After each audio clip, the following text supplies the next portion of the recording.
What happens when your body becomes the subject of a national scandal before you've even turned 20? In 1966, Burt Ward should have been on top of the world. He was 19, fresh-faced, and had just landed the role of Robin on Batman, the biggest, most electric television show of the decade. Overnight, he transformed from an unknown kid into half of the most recognizable duo on Earth. But fame came with a bizarre twist. Within weeks, executives pulled him aside with an unthinkable warning. Religious groups were accusing the show of obscenity. The scandal, not his acting, not his behavior, but what was showing through his tights.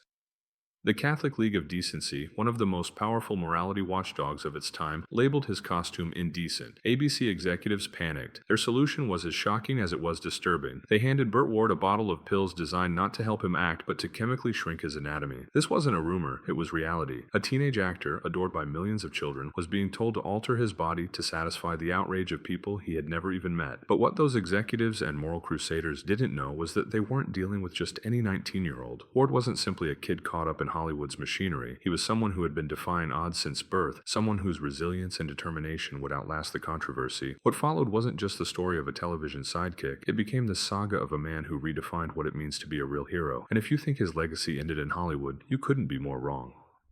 Early life. The prodigy nobody saw coming. Burt Ward wasn't born into Hollywood royalty. Born Burt John Jervis Jr. in Los Angeles in 1945, his beginnings were remarkable in a completely different way. From almost the moment he could walk, he displayed talents that defied explanation. At just 2 years old, while most toddlers were stumbling around playgrounds, Burt was already skating under spotlights in his father's touring ice show, Rhapsody on Ice. And this wasn't some cute kid's act, it was professional entertainment, polished enough to earn him national headlines and even a spot in Ripley's Believe It or Not as the world's youngest professional ice skater. That was only the beginning. By high school, Burt's talents had expanded into areas that made him seem more like a character from a comic book than a regular kid. He became the world's fastest reader. That's not an exaggeration. He was actually tested by the American Medical Society in Beverly Hills. The results stunned experts: 30,000 words per minute with 90% comprehension. To put that in perspective, the average person reads about 240 words per minute with maybe 40% comprehension. Ward could tear through a novel in 12 minutes and remember almost every detail. Imagine being able to read War and Peace in less time than it takes most people to watch a TV sitcom. But that wasn't all. At UCLA, Burt's academic testing placed him in the top 3% nationwide in mathematics and science. His dean was furious when Burt left to pursue acting, insisting he should have become a nuclear physicist. On top of that, he was a chess prodigy, playing first board for Beverly Hills High School, the seat reserved only for the very best player. And if brains and strategy weren't enough, he had athleticism too. He trained in martial arts long before it was fashionable, developing skills that would later prove crucial. In short, this wasn't your average teenager. Burt Ward was a cocktail of genius, athleticism, and charisma. And yet, by sheer accident, he stumbled into the audition that would change his life forever. Oh, that's Ward for us, on. The audition that made television history.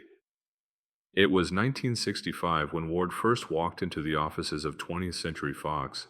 He had zero acting experience, no formal training, and no Hollywood connections. By then, more than 1,100 actors had already auditioned for the role of Robin. All had been rejected. What Ward did have was youthful energy, martial arts expertise, and a stroke of luck. He had met producer Saul David through his work in real estate, who encouraged him to give acting a shot. When he arrived at the audition, the casting team asked him to show his physical skills. Ward didn't just demonstrate a few simple moves. He exploded into flips, tumbles, and martial arts forms, finishing by breaking a 1-inch thick pine board with his bare hand. No stunt wires, no camera tricks, just raw athleticism. The room went silent. Executive producer William Dozier reportedly made his decision on the spot. If there really was a boy wonder, then Burt Ward was it. Just be yourself and be enthusiastic. They told him that was all he needed. Ward didn't even realize he had landed the part. Weeks later, he was called in to sign what he thought was paperwork for an agency. Instead, it was his contract with Fox. Within 6 weeks, Batman premiered and exploded onto television screens. Overnight, Burt Ward went from obscurity to global stardom. Fame, danger, and daily injuries. But fame didn't mean safety. On screen, Robin was a fearless sidekick. Off-screen, Burt Ward was thrown into danger almost every day. While Adam West, playing Batman, was protected by a professional stunt double, the studio decided Ward should do nearly all his own stunts. The logic was brutal. His costume revealed more of his face, making stunt doubles less convincing, and it was cheaper than hiring professionals. The result? A relentless cycle of injuries. Explosions left him with second-degree burns. Fight scenes caused broken noses. Falling debris gave him concussions. Special effects gone wrong led to gas inhalation that nearly knocked him unconscious. One of the most terrifying moments came during filming of the now iconic bat pole scenes. On his very first attempt, Ward was positioned 85 feet above the ground with no safety net below. If he missed grabbing the pole, he would have fallen to his death. "I went by extreme tension," he later recalled. "If I hadn't grabbed the pole, I could have died." Another time, a wall exploded too close to him, leaving him deaf for a week. The studio didn't stop production, they just shot around his injury. By the end of the show's 3-season run, Ward had been rushed to the ER countless times, yet none of these risks caused the papers. The real scandal was brewing somewhere else entirely, something far stranger and far more personal.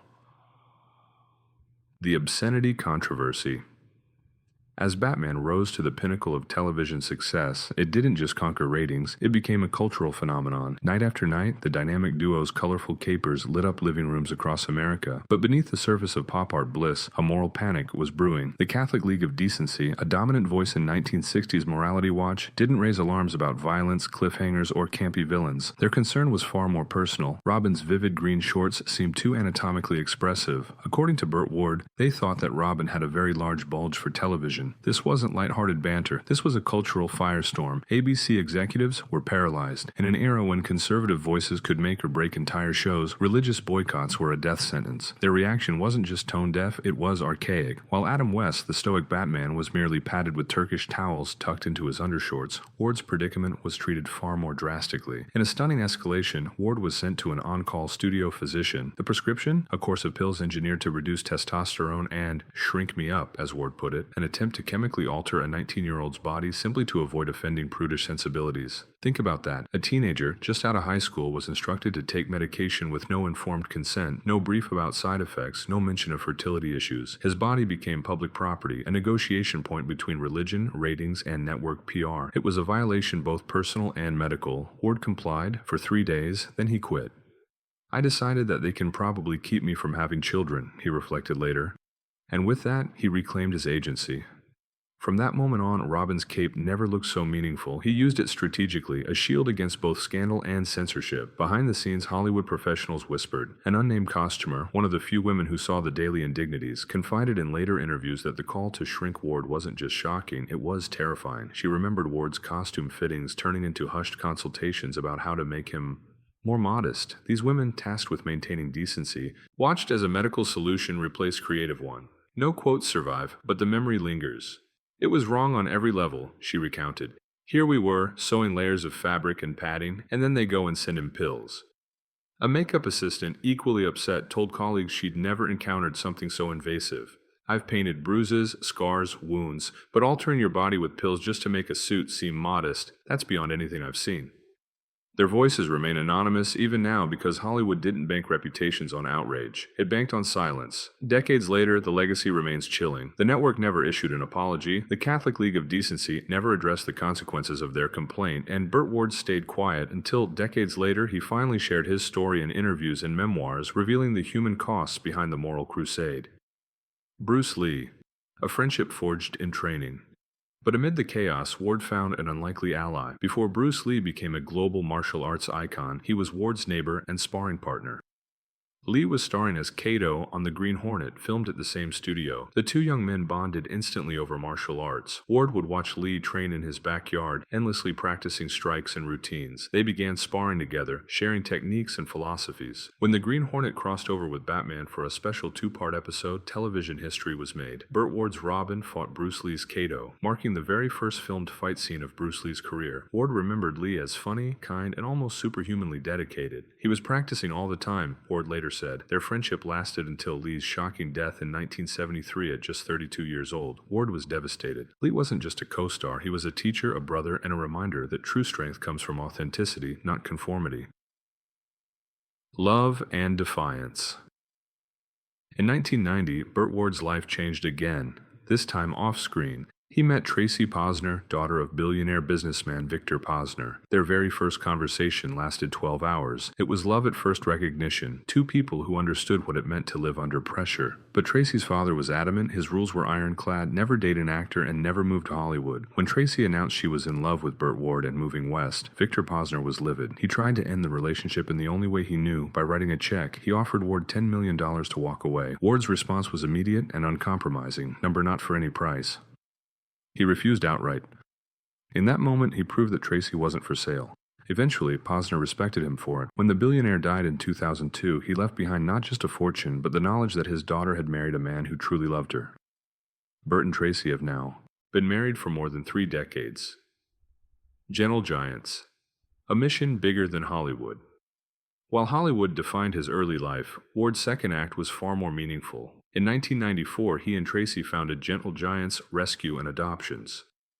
What began as an effort to save a few Great Danes soon became the largest giant breed dog rescue in the world. Over 30 years, they have rescued and rehomed more than 15,500 dogs, from tiny 2-pound Chihuahuas to 300-pound English Mastiffs. But they didn't stop at rescue. Frustrated by the heartbreakingly short lifespans of large breeds, they developed Gentle Giants Dog Food, a non-GMO formula designed to extend canine life expectancy. Some of their dogs have lived to be 27 years old, nearly triple the average lifespan for giant breeds. Unlike most businesses, Ward and Tracy take no salary. Every penny of profit is reinvested into the mission. This isn't a career for them, it's a calling. In 2024, their work earned Ward the Presidential Lifetime Achievement Award, signed by President Joe Biden. The letter praised not only the thousands of animals saved, but also the innovation that influenced rescue operations worldwide. Ward's response was simple: "Tracy and I just want to leave this planet better off than when we found it." Recognition and legacy. On January 9, 2020, Burt Ward finally received his star on the Hollywood Walk of Fame. Fans, friends, and co-stars gathered on Hollywood Boulevard.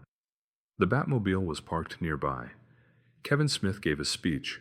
Maria Menounos donned a Batgirl outfit. Ward's star was placed right next to Adam West's, ensuring that Batman and Robin would be side by side forever. For Ward, it was more than an honor, it was vindication. For decades, he had been dismissed as just a sidekick, but standing there next to Adam West's star, he was recognized for his true place in pop culture history. And yet, the real triumph wasn't Hollywood recognition, it was persistence. While many former child stars struggled with scandal, addiction, or obscurity, Ward quietly built a legacy of compassion and impact. He didn't just survive Hollywood, he transcended it.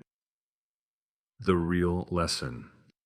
The moral crusaders of the 1960s thought they were protecting society from a teenager they deemed too much. In reality, they were trying to shrink someone whose true size they couldn't comprehend. Ward took their pills for 3 days, then chose a different path. He refused to make himself smaller for anyone's comfort. He covered himself with his cape, finished his scenes, and moved on. And in the decades that followed, he outlasted the outrage, the critics, and the networks. Today, few even remember the Catholic League of Decency.